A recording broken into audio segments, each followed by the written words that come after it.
হরে কৃষ্ণ। আজ 21শে পৌষ 1430 ও ইংরেজি 7ই জানুয়ারি 2024 সফলা একাদশী। এই সফলা একাদশীতে আমি শ্রীমদ্ ভাগবতম পাঠ করছি। আজ আমি পাঠ করছি শ্রীমদ্ ভাগবতমের দ্বিতীয় স্কন্দ 6ষ্ঠ অধ্যায় পুরুষ সূক্তের স্বীকৃতির শ্লোক 17 থেকে 18।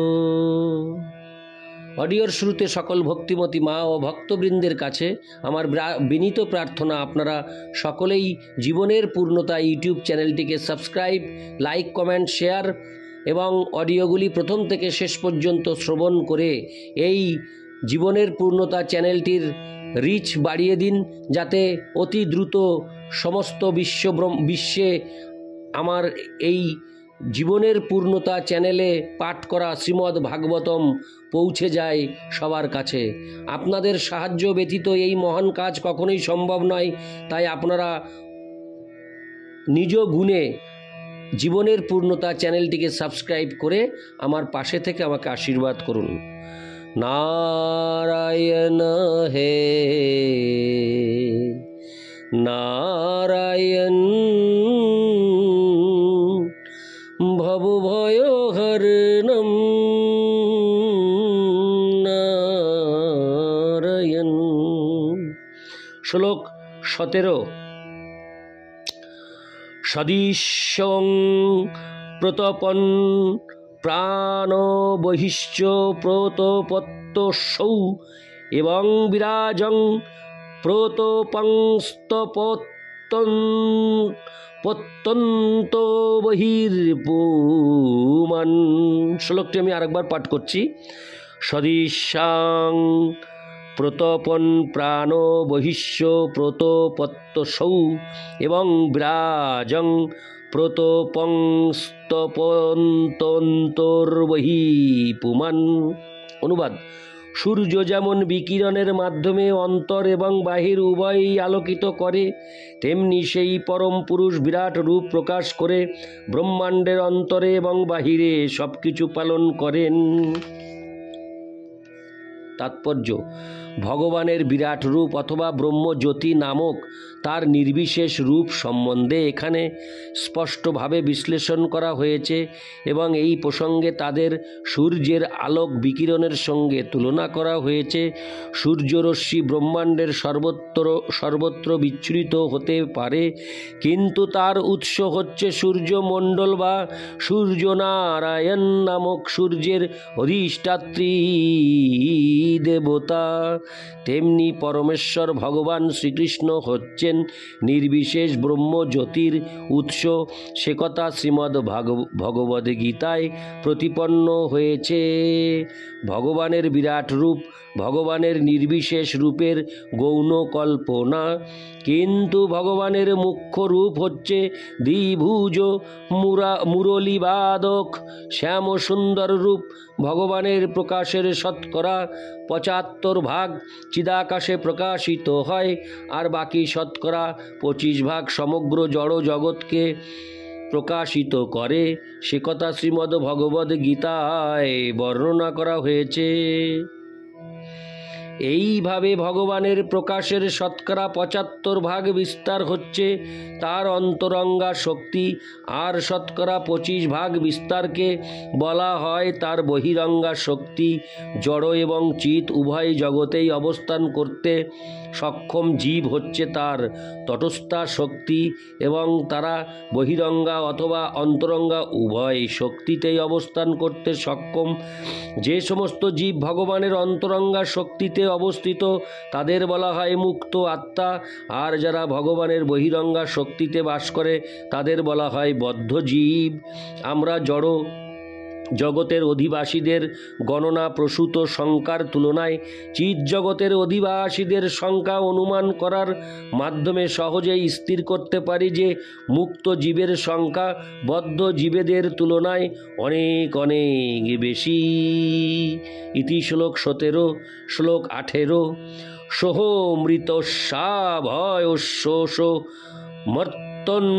মর্তমন্নং যদোত্তগাৎ মহিমৈষ তত ব্রহ্মণ পুরুষস্য দূরত্বয়। অনুবাদ: হে ব্রাহ্মণ নারদ, সেই পরমেশ্বর ভগবান অমৃত এবং অভয়ের নিয়ন্তা। তিনি মৃত্যু এবং জড় জগতের সকাম কর্মের অতীত। তাই সেই পরমেশ্বরের মহিমা অসীম। তাৎপর্য: ভগবানের অন্তরঙ্গা শক্তির 75% মহিমা পদ্মপুরাণে বর্ণিত হয়েছে। সেখানে বলা হয়েছে যে চিদাকাশে ভগবানের অন্তরঙ্গা শক্তির 75% যে সমস্ত বৈকুণ্ঠ লোক রয়েছে তা ভগবানের বহিরঙ্গা শক্তির হরে কৃষ্ণ বহিরঙ্গা শক্তির ব্রহ্মাণ্ড সমূহের লোকগুলি থেকে অনেক অনেক বিশাল। শ্রী চৈতন্য চরিতামৃতে ভগবানের বহিরঙ্গা শক্তির ব্রহ্মাণ্ড সমূহকে একটি সরিষার বস্তার সঙ্গে তুলনা করা হয়েছে।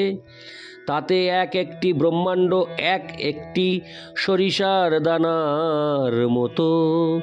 যে ব্রহ্মাণ্ড আমরা এখন বাস করছি তাতে যে কত লোক রয়েছে বা গ্রহ নক্ষত্র রয়েছে তা মানুষের পক্ষে গণনা করা সম্ভব নয়।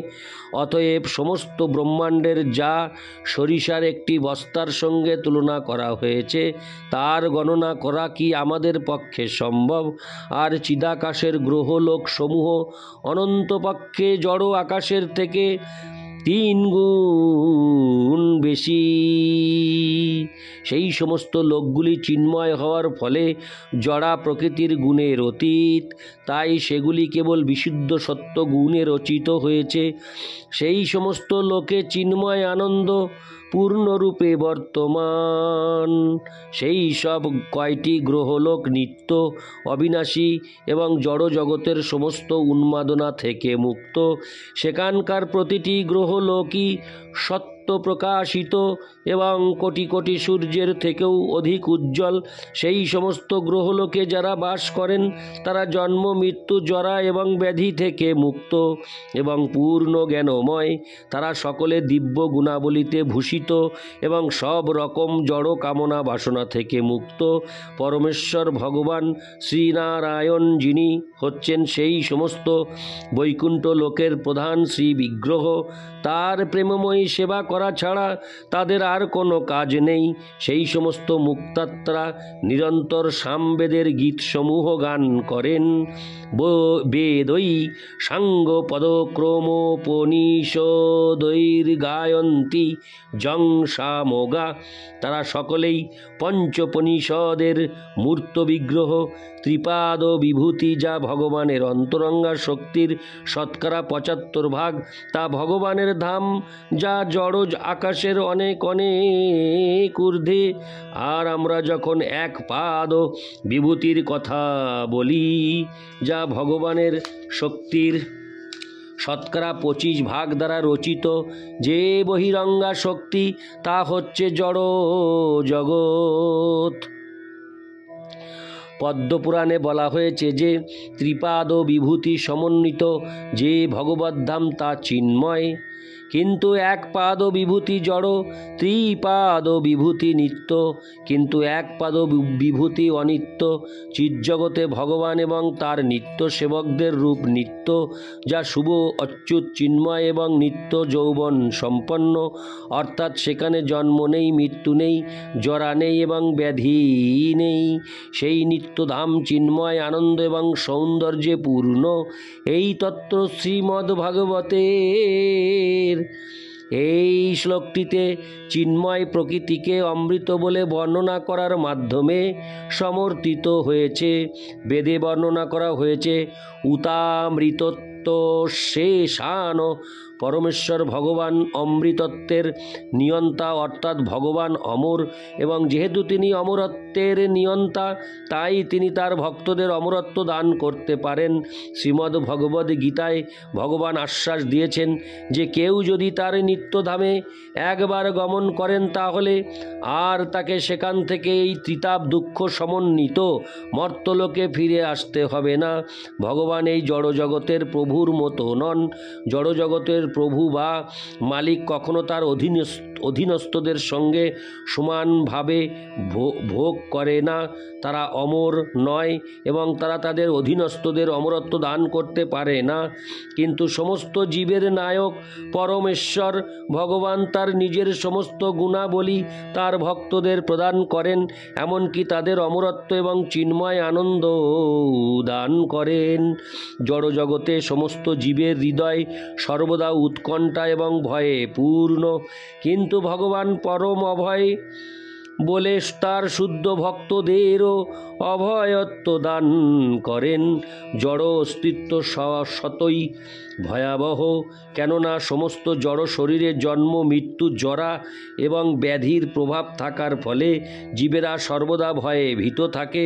জড়জগতে কালের প্রভাব সর্বদা সব কিছুকে এক অবস্থা থেকে আর এক অবস্থায় রূপান্তরিত করে এবং জীব যদিও তার স্বরূপে অবিকার বা পরিবর্তনহীন, তথাপি কালের প্রভাবে পরিবর্তিত হওয়ার ফলে নানা রকম দুঃখ দুর্দশা ভোগ করে।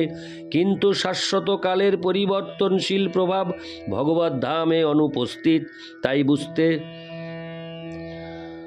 তাই বুঝতে হবে যে সেখানে কালের কোনো প্রভাব নেই, যার ফলে সেখানে কোনো প্রকার ভয়ের লেশমাত্রও নেই। জড় জগতে তথাকথিত সুখ জীবের স্বীয় কর্মের ফল। কঠোর পরিশ্রম করার ফলে কেউ প্রভূত ধন সংগ্রহ করতে পারে এবং তা সত্ত্বেও সর্বদা তার ভয় এবং আশঙ্কা থাকে যে কতদিন তার সেই সুখ স্থায়ী হবে। কিন্তু ভগবত ধামে আনন্দ লাভের জন্য কাউকে কোনো রকম প্রয়াস করতে হয় না। আনন্দ হচ্ছে আত্মার স্বাভাবিক বৃত্তি। সে সম্বন্ধে বেদান্ত সূত্রে বলা হয়েছে, আনন্দময় ভাসাত। আত্মা স্বভাবতই আনন্দময়। চিৎ জগতে আত্মার এই আনন্দ সর্বদাই বর্ধিত হয় এবং সেখানে আনন্দের হ্রাস পাওয়ার কোনো প্রশ্নই ওঠে না। এই প্রকার অনাবিল আনন্দ এই জড় ব্রহ্মাণ্ডের কোথাও, এমনকি জনলোক, মহরলোক বা সত্যলোকেও পাওয়া যায় না।